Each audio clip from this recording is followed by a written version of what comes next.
Okay, అందరికీ నమస్కారాలు. ఈరోజు నేను ఇక్కడికి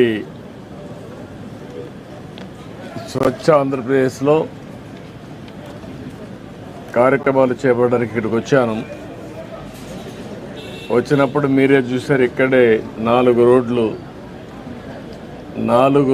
జంక్షన్లో కుప్పలుగా గుట్టలుగా చెత్త వేస్ట్ అంతా కూడా స్టాక్ చేసే పరిస్థితి వచ్చారు. ఇలాంటి గుట్టలుగా పేరుకుపోయినట్టే కానీ ఎక్కడ చూసినా రాష్ట్రం అంతా స్వాగతం పలికే పరిస్థితి వస్తూ ఉంది. 85 లక్షల మెట్రిక్ టన్నులు డ్రై వేస్ట్ ఉండే పరిస్థితి వచ్చింది. ఇది చాలా దారుణం. నేను ఎన్నోసార్లు చెప్పాను మీ అందరికీ, రాష్ట్ర ప్రజలందరికీ, ఎంత పరిపాలన భ్రష్టు పట్టించిందంటే ఒక పక్క స్వచ్ఛ భారత్ పెట్టి స్వచ్ఛ ఆంధ్రప్రదేశ్ కింద ఎక్కడికక్కడ కార్యక్రమాలు చేసి ఈ సమయంలో ఈ 5 ఏళ్లలో కొన్ని కోట్ల మెట్రిక్ టన్నులు వేస్ట్ జనరేట్ చేసి ఎక్కడికక్కడ స్టాక్ చేసి పెట్టారంటే ఈ ప్రభుత్వాన్ని ఏమనాలి నాకు అర్థం కావడం లేదు. వాళ్ళ యొక్క ప్రాధాన్యతలు దీన్ని బట్టి అర్థమవుతాయి.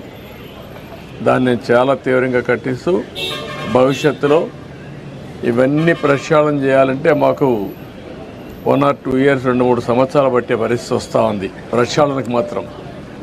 అక్కడి నుంచి భవిష్యత్తు కార్యక్రమాలు అయితే ఇంకా సమయం తీసుకునే పరిస్థితి వస్తుంది. అంత భ్రష్టు పట్టించారు. ఏదేమైనా వ్యవస్థలన్నీ కూడా స్ట్రీమ్లైన్ చేస్తాం. ఇప్పుడే నేను మచిలీపట్నం పోర్టుకి వెళ్ళి వచ్చాను. పోర్టు చూశాను. సర్ప్రైజ్ ఇన్స్పెక్షన్కి వచ్చాను. దగ్గర 3,669 కోట్ల రూపాయల ఖర్చుతో పీపీ మోడల్లో ఈ ప్రాజెక్టు పూర్తి అవ్వాలి. అక్టోబర్ 2025కే పూర్తి చేయాల్సిన అవసరం ఉంది. కానీ పనులు మాత్రం 26% ఇప్పటికి పూర్తయినాయి. 24% 865 కోట్ల రూపాయలు వర్త్ పనులు పూర్తయినాయి. రేపు ఎల్లుండో డెవలపర్ పిలిపించి గట్టిగా చెప్తాను. చెప్పి ఎట్టి పరిస్థితిలో 25కు పూర్తయ్యేట్టుగా ఈ ప్రాజెక్ట్ని స్పీడప్ చేస్తాం. దీంట్లో కూడా నేను అక్కడ పోయినప్పుడు ఒక నోటు కూడా ఇచ్చారు, చూశాను. గవర్నమెంట్ ల్యాండ్ ఒక 32 ఎకరాలు ఇవ్వాలి. ఒక 6 ఎకరాల 36 సెంట్లు అక్వైర్ చేయాలి.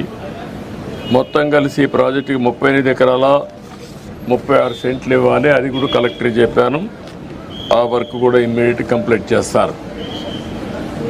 ఇది అయిన తర్వాత ఇక్కడ మొత్తం స్టార్టింగ్ 4 బర్తలు వస్తాయి. అల్టిమేట్గా మాస్టర్ ప్లాన్లో 16 వరకు వెళ్ళే అవకాశం ఉంటుంది. ఫైనల్ ప్రాజెక్టులో 3,696 ఎకరాలు ల్యాండ్ కూడా కావాలి. ఇప్పుడిప్పుడే స్పీడప్ అవుతుంది. దీన్ని పూర్తిగా ఇంకా స్పీడప్ చేసి మళ్ళీ ఈ ప్రాజెక్టు పూర్తయితే మచిలీపట్నానికి ఒక అభివృద్ధికి దోహదం చేసే అవకాశం వస్తుంది. రెండోది కూడా ఇది రాజధాని పోర్ట్. ఇది అమరావతికి దగ్గరుండే పోర్టు. ఒక 45 నిమిషాలు, 1 గంటలో ఇక్కడికి వచ్చే అవకాశం ఉంటుంది. కాబట్టి ఈ పోర్ట్ని అన్ని విధాలు అభివృద్ధి చేసుకుంటే ఈ ప్రాంత ప్రజలకే కాకుండా రాజధానికి కూడా ఎంతో ఉపయోగపడే పరిస్థితి వస్తుంది. దానికి కూడా స్ట్రీమ్ లైన్ చేస్తాం. ఎక్స్టర్నల్ రోడ్స్ కానీ, అదే మరి ఇక్కడ కావాల్సినటువంటి పోలీస్ ట్రైనింగ్ సెంటర్లో స్ట్రీమ్ లైన్ చేయడం కానీ, వాటర్ సప్లై కానీ, ఇవన్నీ కూడా కొన్ని పెండింగ్ ఉన్నాయి. రెండోది ఇసుక కూడా కొరత ఉందని చెప్పారు. అవి కూడా ఇప్పుడు నేను కలెక్టర్ గారికి ఆదేశాలు ఇస్తున్నా. ఈ ప్రాజెక్టుకి ఫాస్ట్ ట్రాక్లో రా మెటీరియల్ కానీ, లేకుంటే వాళ్ళకి కావలసినటువంటి సదుపాయాలు కానీ అన్నీ కూడా పూర్తి చేసి దీన్ని అనుకున్న టైంలో పూర్తి చేయడం ఒక బాధ్యతగా పెట్టుకుంటున్నాం. అది కూడా పూర్తి చేస్తాం. ఈ ప్రాజెక్టుని పూర్తి చేయడమే కాకుండా ఈ ప్రాంతంలో పరిశ్రమలకు కూడా మనం నాంది పెరిగితే ఎక్స్పోర్ట్ చేయడానికి వస్తుంది.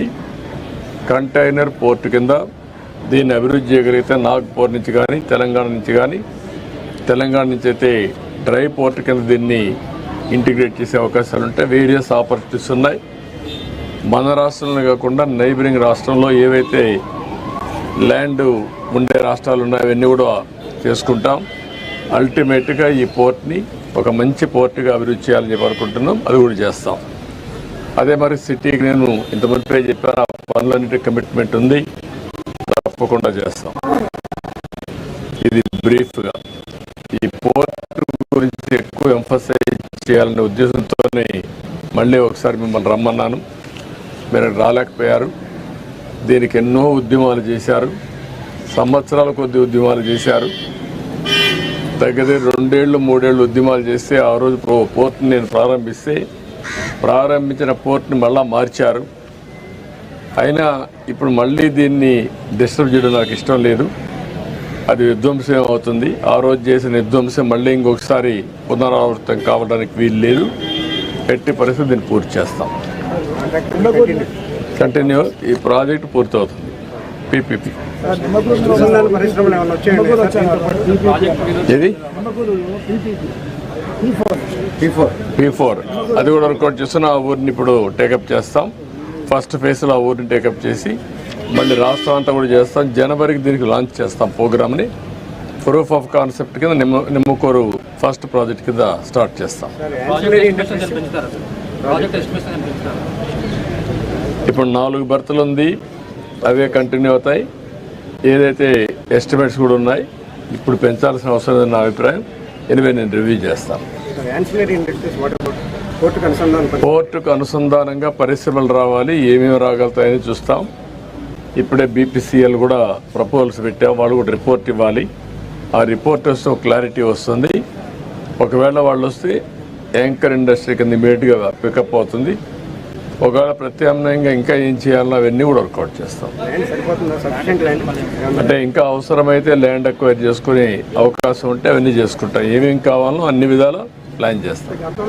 ఇండస్ట్రియలైజేషన్ చాలా అవసరం.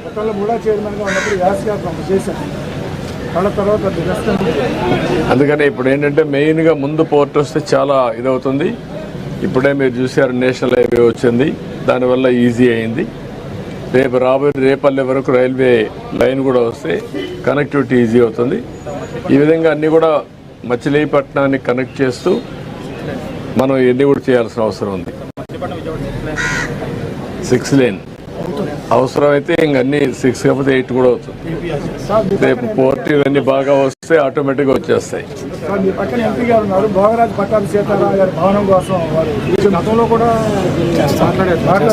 అది కూడా వర్కౌట్ చేద్దాం. ఓకే చేద్దాం. ఒకసారి తీసుకోమా. వీళ్ళు వైఎస్ఆర్సీపీ వాళ్ళు ఇక్కడ మన పోర్టు పోలీస్ ల్యాండ్ ఒకటి తీసుకుని ఇది కట్టేశారు సార్ వాళ్ళ ఆఫీసు. అది ఇంతవరకు ప్రతి చోట కట్టేశారు. అట్లా 2 ఏకర్స్ తీసుకుని గ్రాంట్లకి కింద నిరుపయోగంగా ఉండే వాటి పరిస్థితి. అది అసలు ఏ విధమైన ఎస్టిమేట్ కాస్ట్ వేసుకుని వాళ్ళకి వెళ్ళి కట్టేసేశారు. Private contractor land 2 acres proposal government దగ్గర నుంచి ఏమన్నా అసలు దాని గురించి ఏమన్నా అసలు మీ దగ్గర నుంచి పర్మిషన్ తీసుకున్నారా లేదా మున్సిపాలిటీ పర్మిషన్ ఇచ్చారు? ఎవరు పర్మిషన్ ఇచ్చారు? Who gives the permission to construct? మీరు ఇప్పుడు మాట్లాడలే కదా సార్. అడిగాను సార్. అప్పుడంతా మీరంతా గమనున్నారు sir. Because I national media, because I don't care about అన్నీ. సరే, మిమ్మల్ని కూడా మాట్లాడనే లేదు, మీరు కూడా ఇంట్లో నుంచి బయట రాలేదు. అందరి మీద మీరు అప్పటి నుంచి వచ్చి ఉంటే అంత పోరాడు ఉంటే మీరు ఆపలేకపోయాం కదా. మీరు కూడా దాన్ని ఏం చేయాలో డెఫినెట్గా యాక్షన్ తీసుకుంటా. ఏమ్మా కాదు, దీనికోసం కాదు. అప్పుడు అందరం పోరాడాం, మీరు పోరాడారు, మేము కూడా పోరాడాం. అదే అన్నీ పోరాడాం. తప్పకుండా అది కూడా నేను ఓపెన్ మైండ్తో ఉన్నాను. నేను తెప్పిస్తాను, ఇన్ఫర్మేషన్ తెప్పిస్తాను. ఆ బిల్డింగ్స్ ఎట్లా కట్టారు అవన్నీ కూడా తెప్పించి ఏం చేయాలి డెఫినెట్గా. నేను మీరు చెప్పేది నాకు అర్థమైంది. ఇది ప్రజల ఆస్తుల్ని ఇష్టానుసారంగా దోచే పరిస్థితికి వచ్చారు, కరెక్ట్ కాదు. ఏం చేయాలి నేను చేస్తాను.